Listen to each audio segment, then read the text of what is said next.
흥미공고 학생 여러분 안녕하세요. 물리선생님입니다. 오늘은 전기 신호를 조절하는 방법에 대해서 공부하겠습니다.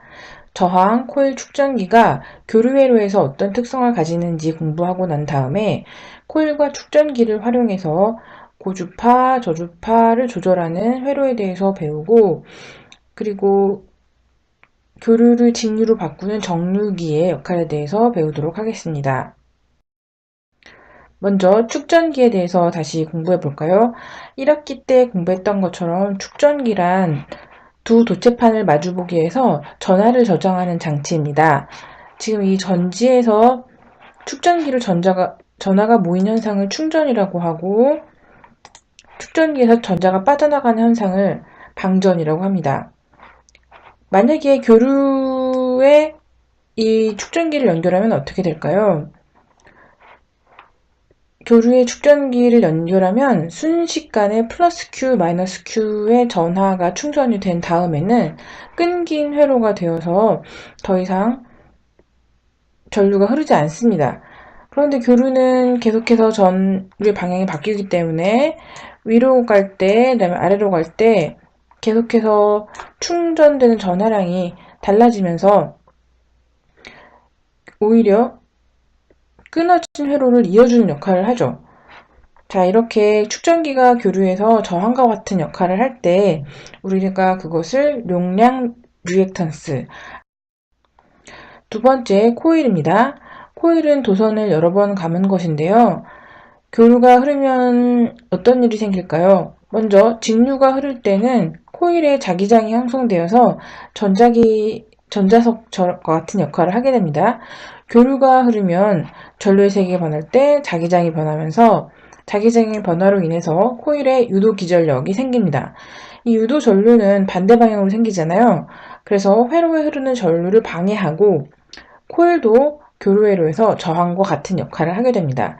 이것을 유도 리액턴스라고 합니다.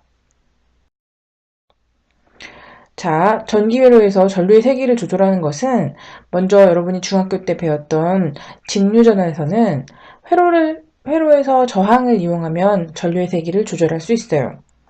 그런데 교류전원이 연결된 회로에서는 코일과 축전기가 전류의 세기를 조절할 수 있습니다.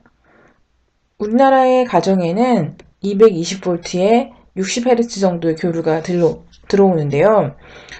교류전원의 주파수에 따라서 코일과 축전기가 가지는 저항적인 특성이 어떻게 달라질까요? 다음에는 그거에 대해서 배우도록 하겠습니다.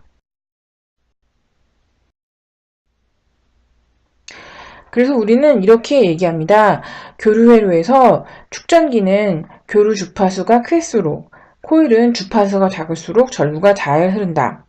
이것을 정리하고 회로에 응용하여 보겠습니다. 자, 코일과 축전기를 활용한 회로를 보겠습니다.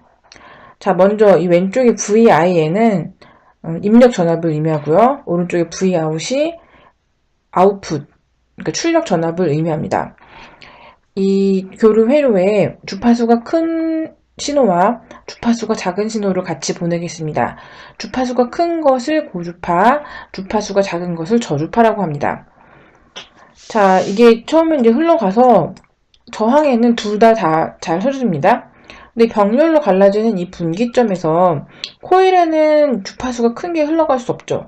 그래서 이쪽으로 저주파가 흘러가고 병렬로 연결한 아웃풋 부분에 고주파가 흘러갑니다. 여기다가 우리가 스피커를 연결하면 고주파, 즉 높은 소리가 증폭이 되겠죠. 이런 거를 고주파 통과 필터라고 부릅니다. 자, 여러분 이거를 이제 여러분이 하나를 외워줄 게 필요한데요. 어떻게 외우시면 되냐면 코일에 스피커를 병렬로 연결하면 고주파 통과 필터다. 코스 변고 이렇게 외우시면 됩니다. 자, 그러면 이제는 이 코일과 저항 연결한 곳에서 직렬로 연결한 경우를 보도록 하겠습니다. 자, 고주파와 저주파를 보내줄게요. 그러면 코일을 지나갈 때 고주파는 통과하지 못하고 저주파만 통과하게 됩니다. 그래서 이 저항으로 들어오면 이 저항의 병렬을 연결한다는 것은 이쪽의 스피커는 저항과 똑같은 전압을 뜬다는 뜻이죠. 이쪽에 저주파가 통과하게 되는 것입니다. 자, 세 번째 고주파 통과 필터를 알아보도록 하겠습니다. 자, 이 회로는 축전기와 저항을 연결한 기구인데요. 입력 전압 쪽에 고주파와 저주파를 보낼게요. 그러면 축전기에는 고주파는 통과하지만 저주파는 통과하지 못합니다. 그러면 이곳에서 이 저항과 병렬 연결된 부분에 똑같이 고주파가 통과하겠죠? 축전기를 이용한 경우에도 이렇게 만들면 고주파 통과 필터가 됩니다. 다음 또 고주파와 저주파를 똑같이 보내줍니다. 저항에는 둘 다 통과를 하고요. 이 축전기와 병렬로 갈라지는 부분에서 축전기 쪽으로 고주파가 흘러가고 그러면 병렬 연결된 아웃풋 부분에 저주파가 흘러가게 되는 것이죠. 그래서 여러분 선생님이 아까 코스 변고를 외우라고 그랬잖아요. 코일과 축전기는 반대 역할을 하기 때문에 코일의 스피커를 병렬로 연결했을 때 고주파가 통과 필터가 된다면 축전기의 스피커를 병렬로 연결할 때는 저주파 통과 필터가 되고요. 코일의 스피커를 직렬로 연결하면 저주파 통과 필터, 그 다음에 축전기의 스피커를 직렬로 연결하면 고주파 통과 필터가 됩니다. 그래서 이 코스 변고라고 하는 것을 한 번만 외우면 다른 문제들을 잘 풀 수 있을 거예요. 다음은 축전기를 이용해서 교류를 직류로 바꾸는 것을 한번 알아보도록 할게요. 우리 한국의 가정에는 220V의 60Hz 교류가 들어옵니다. 그런데 컴퓨터라던가 다른 전자기기들에는 직류가 필요합니다. 그래서 이 직류로 바꾸는 회로를 만들어 볼게요. 첫 번째 나오는 회로는 뭐냐면 오실로스코프를 저항에 병렬로 연결하면 이 저항에 흐르는 전압을 잴 수가 있습니다. 시간에 따라서 플러스 0, 마이너스 0, 플러스 이렇게 계속 반복하고 있는 사인파 모양의 교류를 보시죠.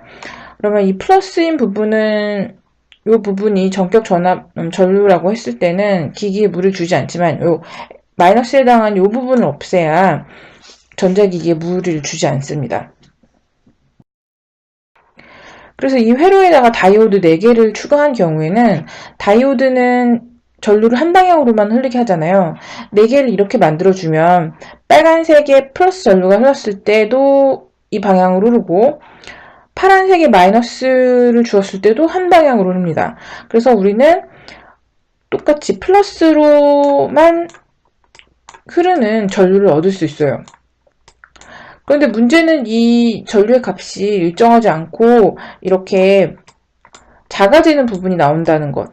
이 일정하지 않은 전압이 기기에 무리를 주거든요. 그래서 여기에다가 하나를 더 추가하게 됩니다. 아까 다이오드가 4개 있던 회로에다가 축전기를 추가해 줍니다. 그러면 저항에 흐르는 전류가 모자랄 때 축전기에서 전하가 빠져나와서 이것을 보충해 줍니다. 그래서 여기에 이렇게 색칠한 부분이 축전기가 보충해 준 전압이 되겠습니다. 그래서 아까보다 상당히 일정한 크기의 전압, 그리고 전류를 흐른다는 것을 볼 수 있죠. 이 회로를 축전기를 이용한 정류기라고 부르겠습니다. 문제를 풀어볼게요. 다음은 코일을 이용한 어떤 스피커의 회로도이다. 가나의 역할은 무엇인가? 여기 지금 코일과 스피커가 있으니까 하나 외운 걸 써볼까요?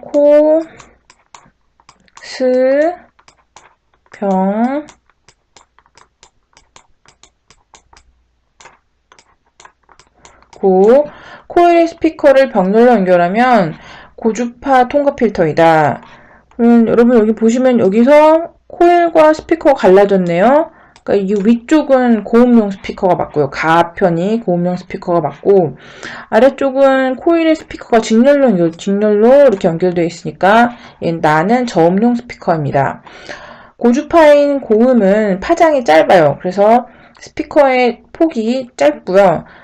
저주파인 저음은 파장이 길어요. 그래서 스피커의 길이가 큽니다. 여러분이 스피커의 커버를 뜯어보시면 위쪽에 작은 스피커와 그다음에 아래쪽에 큰 스피커가 있는 걸 관찰하실 수 있어요. 그래서 위쪽이 고주파 출력, 그 다음에 아래쪽이 저주파 출력이 되겠습니다.